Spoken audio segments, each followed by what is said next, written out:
I got my brother arrested and then kicked him out. About a month ago, my younger brother Dave lost his job.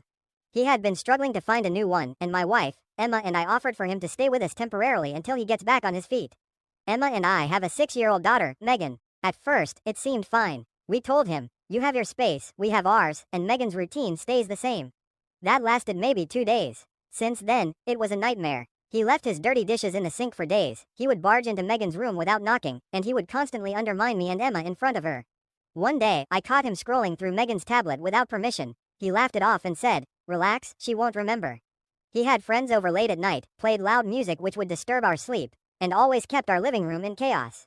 I tried to set boundaries politely. "Dave, this is not okay." Emma was stressed too. She's always been patient, but she started snapping at him, which I don't blame her for. Megan noticed the tension and kept asking why Uncle Dave is being so rude. I tried talking to him one-on-one, but he just made excuses and sometimes turned it into a joke. Dave even called our parents once, complaining about me being unreasonable and trying to control everything. They showed up at my house unannounced and started defending Dave, saying, "Everyone struggles.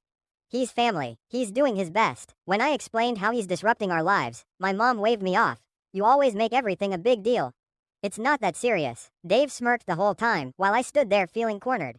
After my parents sided with Dave, we tried to compromise, thinking maybe giving him some space would calm him down. Big mistake. 2 days later, I woke up to find my driveway empty. Dave had left a note on the kitchen table that said, "I need to go on a road trip with my friends. I am taking your car." I had to be at work early that morning, and Megan needed to get to school. I called him, texted him. No reply. This wasn't just disrespect now, it was straight up theft and reckless behavior. We decided enough was enough. We packed his things into a bag and left it by the door. We also called the police to report the car missing. By the time I left for work, the police had arrived and taken the report. Dave came back in the evening with my car, furious, slamming the door and yelling about how I betrayed him and ruined his trip.